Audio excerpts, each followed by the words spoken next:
रूप शिव का, नमः त्रियोग समारिके। पंच परमेष्ठी भगवान की जय। छेडाला ग्रंथ में संसार भ्रमण अनादि से जो हम लोग कर रहे हैं उसकी चर्चा पंडित दौलत राम जी ने बहुत सुंदर लिखी है। उसमें से भ्रमण करते हुए निगोद, नरक, त्रेंच और मनुष्य गति में इस जीव ने क्या क्या दुख पाए उसकी चर्चा पिछले दिनों हो गई। अब आज चर्चा करेंगे, कभी यह जीव देव बनता है तो देव गति में भी तरह तरह के दुख होते हैं।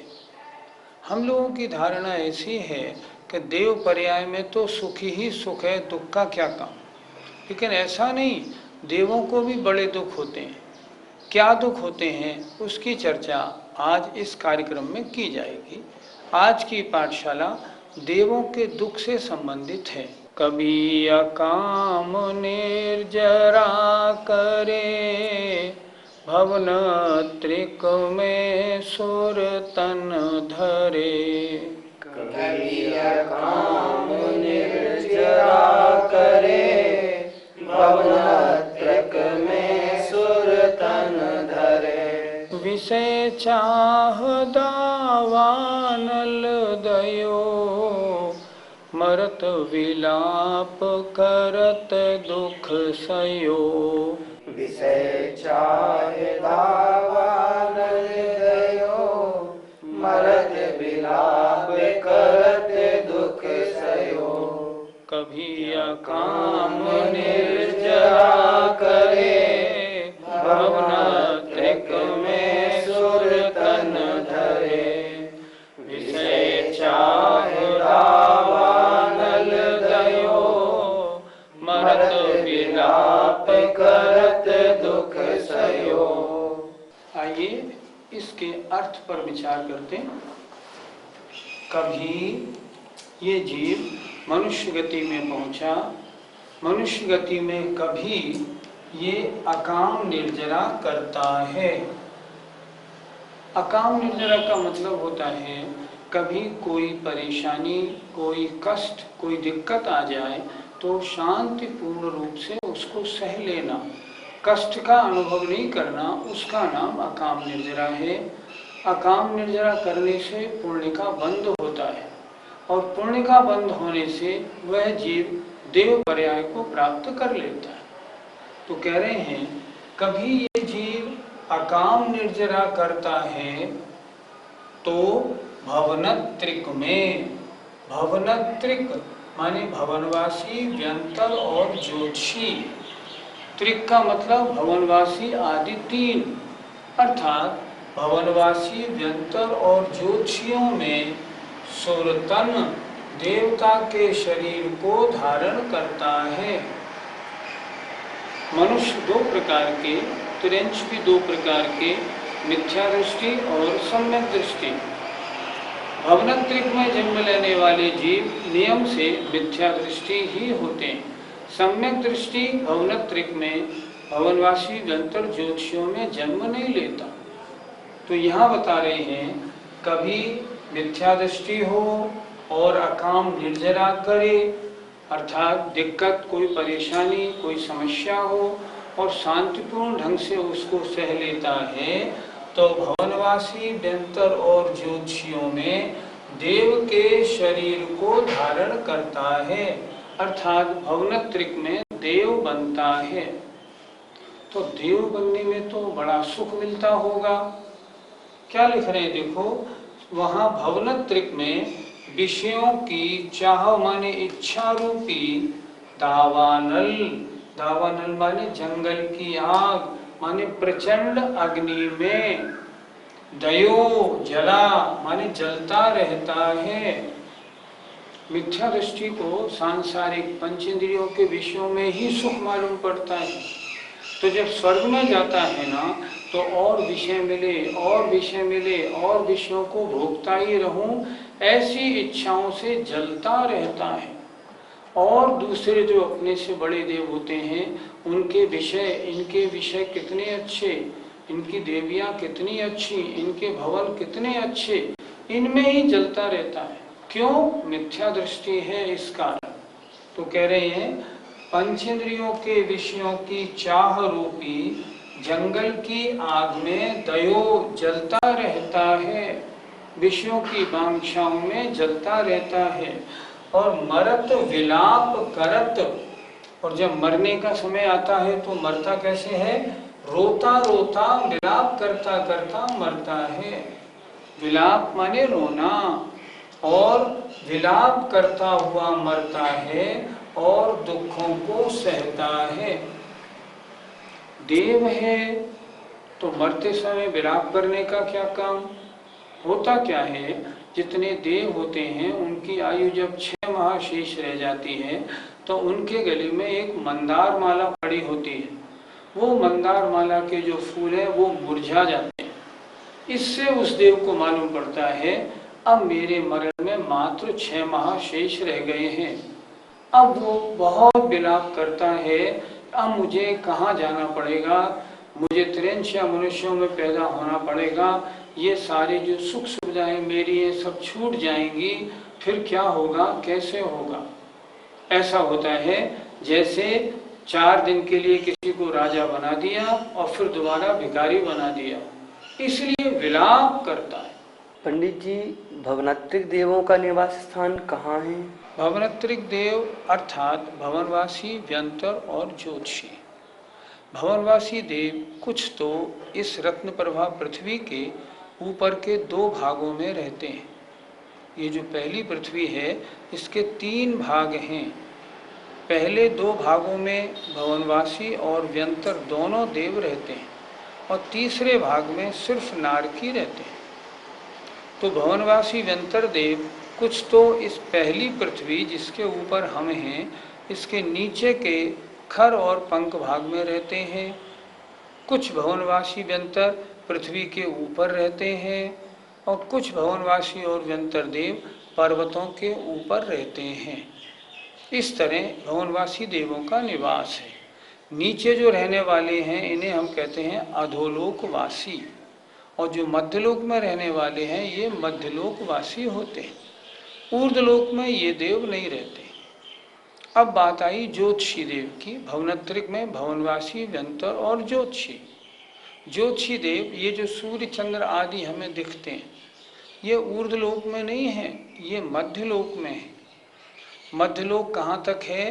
पूरे 2.5 दीप में जो बीच में सुदर्शन मेरु खड़ा है उस सुदर्शन मेरु के ऊपर तक मध्यलोक है। उससे एक बाल छोड़ के ऊर्ध्वलोक शुरू हो जाता है। तो यहाँ तक ये मध्यलोक है। ये है 1,40,000 योजन लंबा, 1000 योजन जमीन के अंदर नींव है, 99,040 योजन ऊपर है।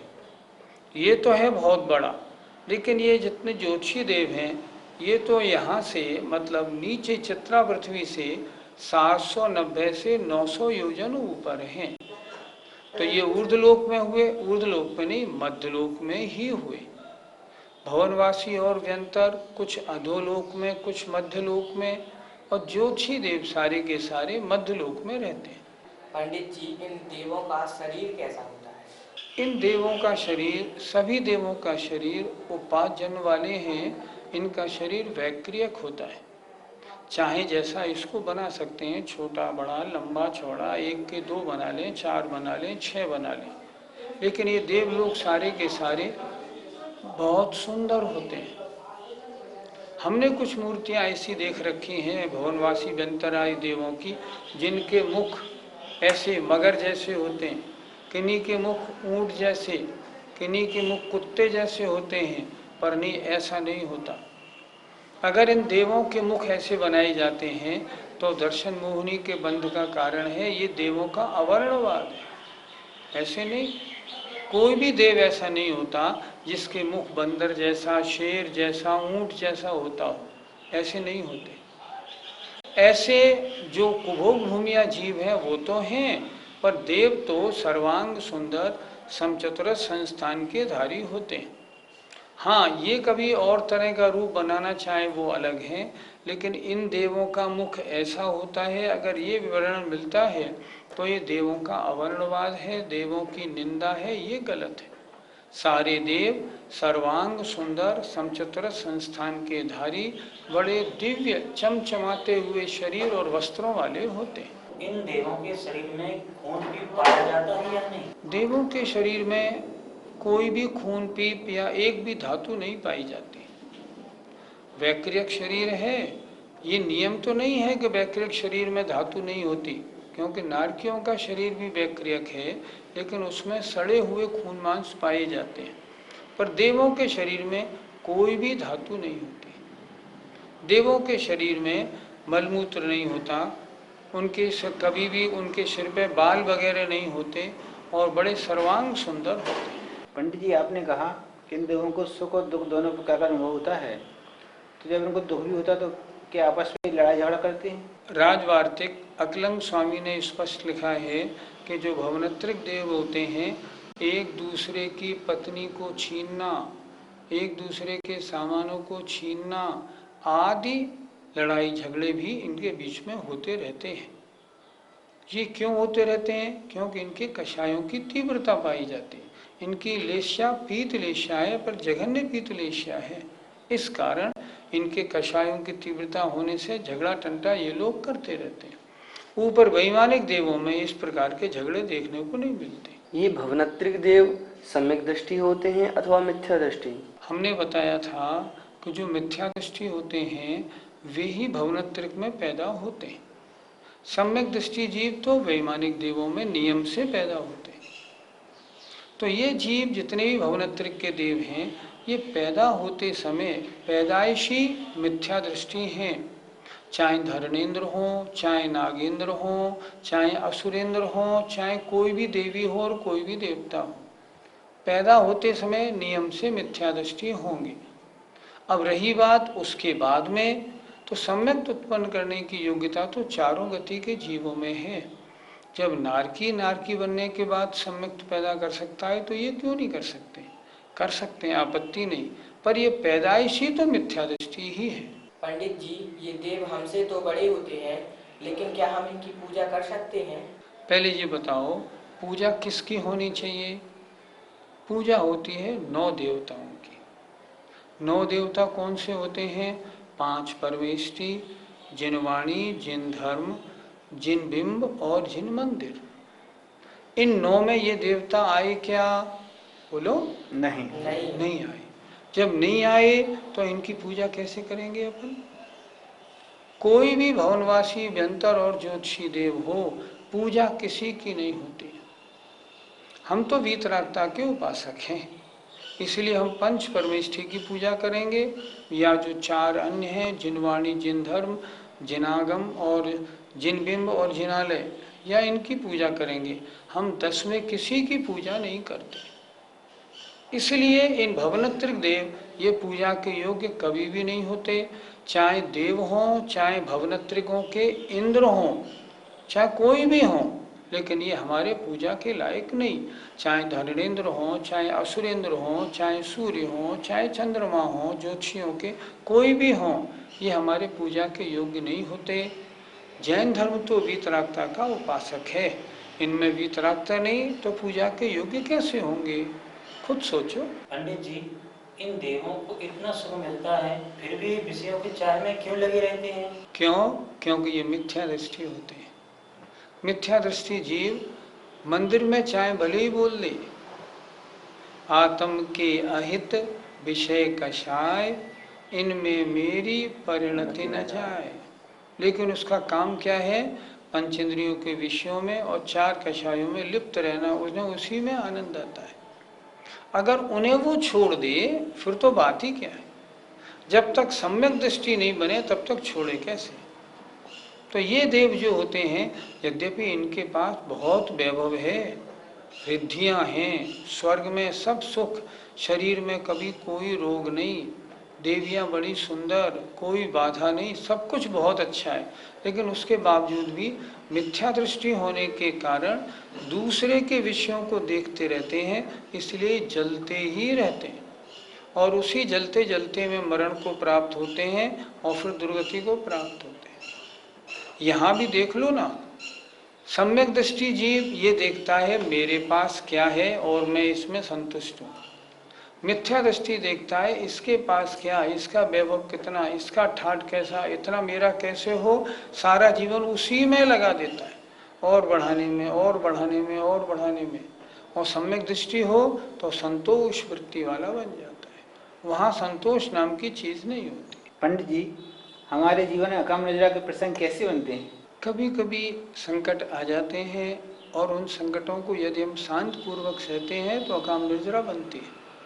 एक बार का हम उदाहरण दें, हम अपने साथ उबला हुआ पानी लेके यात्रा करते हैं। एक बार क्या हुआ, यात्रा कर रहे थे लेकिन वो जो हमारा थर्मस था ना, उस थर्मस का टोंटी खुल गई और धीरे धीरे वो सारा पानी उसका बह गया।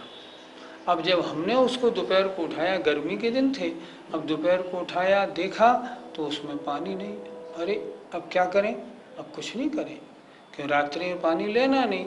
और जहाँ हमको पहुँचना था, गाड़ी रात को 9 बजे पहुँचती थी, तो दोपहर 2 बजे से और शाम तक, रात्रि अगली सुबह तक कंठ में प्यास तो लगी लेकिन शांतिपूर्वक परिणामों से सह लिया।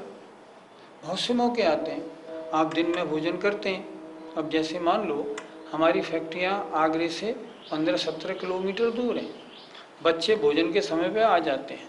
अब रास्ते में लग जाए जाम और गाड़ी फंस जाए और नहीं आ पाए तो रात्रि में भोजन तो करेंगे नहीं, तो वो भूख प्यास की जो बाधा सहन होगी, अकाम निर्जरा होगी। कोई सत्याग्रह हुआ, जैसे सन 42 और 47 के आंदोलन हुए, तो जेल में बंद रहना पड़ा और वहाँ भोजन मिल रहा है जेल का, शांतिपूर्वक जो है उसको सहन कर लेना, अकाम निर्जरा होगी। तो कष्ट के बहुत सारे, और स्त्रियों के तो प्रसंग बहुत होते हैं। इसीलिए आचार्यों ने लिखा, ऊपर स्वर्ग में जितने देव हैं उनसे कम 32 गुनी देवियां हैं। क्यों है? क्योंकि महिलाओं को अकाम निर्जरा के प्रसंग बहुत मिलते हैं, इसलिए कम 32 गुनी देवियां हैं वहाँ। तो हमारे जीवन में भी कभी ऐसा मौका आए तो शांतिपूर्वक परिणामों से सहना चाहिए। पंडित जी, देव मरते समय विलाप क्यों करते हैं? विलाप करने के 2 कारण। एक कारण तो ये, उनके गले की जब माला मुरझा जाती है 6 माह पूर्व, मरने से 6 माह पूर्व, अब ये सारा वैभव खत्म। ओहो, मुझे इतनी आयु मिली थी लाखों करोड़ों वर्ष की, मैंने मौज मौज में ख़त्म कर दी, अब मेरा क्या होगा, अब मैं कहाँ जाऊँगा, अब ये सुख नहीं मिलेंगे, इस कारण रो रो के मरते हैं। अच्छा, मिथ्या दृष्टि होते हैं, वो विलाप करते हैं तो क्या होता है, तिरंच में या हीन मनुष्यों में पैदा होते हैं। फिर अवधि ज्ञान द्वारा गर्भ में पैदा पंचेंद्रिय बनते हैं, तो गर्भ में पैदा होने के कारण वो गर्भ के दुखों को देखते हैं। ओहो, गर्भ में तो बड़ा दुख। अभी छेड़ाला में आया था ना कल, जननी उदर बस्यो नवमास, अंग सकुचते पाई त्रास, निकसत जे दुख पाए। अब देवताओं को अपने अवधि ज्ञान से सब दुख मालूम पड़ता है, तो बड़े दुखी होते हैं। और दुखी होते हैं तो क्या भावना करते हैं, मरूं और पैदा भी होऊं तो मैं गर्व में पैदा नहीं हूँ, एक इंद्रिय बन जाऊं तो अच्छा है, लेकिन मुझे गर्व पसंद नहीं। ये देवता मरने के बाद या तो एक इंद्रिय बनेंगे या बनेंगे पंचेंद्रिय, त्रिंच या मनुष्य, 2-3 इंद्रिय में ये पैदा नहीं होते। तो मर के देवता लोग फिर एक इंद्रिय में पैदा होते हैं। देवों के बारे में और क्या क्या दुख हैं उनकी चर्चा और आगे देखते हैं। जो विमान वासी होठायो, सम्यक दर्शन बिन दुख पायो। जो विमान वासी होठायो, सम्यक दर्शन बिन दुख पायो। तैते चयो ठावर तन धरे, यो परिवर्तन पूरे करे। तने जय थावर तन धरे, यो परिवर्तन पूरे करे। जो विमान वासी उठायो, सम्यक दर्शन बिन दुख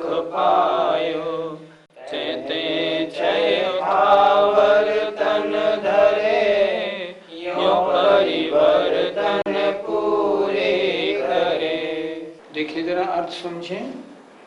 जो कभी विमानवासी भी हुआ, भवनत्रिक की बात हो गई, कभी वैमानिक देवों में पैदा हुआ, वहां भी सम्यक दर्शन के बिना दुखों को पाया। सम्यक दृष्टि जीव नहीं है, अगर मिथ्या दृष्टि है तो कुछ भी वैभव मिले, कहीं भी पैदा हो जाए, दुखी दुखी रहेगा। क्यों? उसे सुख और दुख की सही वास्तविक परिभाषा ही मालूम नहीं है। इसलिए अगर कोई वैमानिक देव भी हुआ और सम्यक दर्शन से रहित तो हुआ तो वहां भी दुख पाता है। फिर क्या करता है? दुख पाने के कारण उसके परिणाम खराब रहते हैं, इसलिए वहां से 6 माने मर करके स्थावर के शरीर को धारण करता है। वैमानिक देव भी स्थावर बन जाते हैं।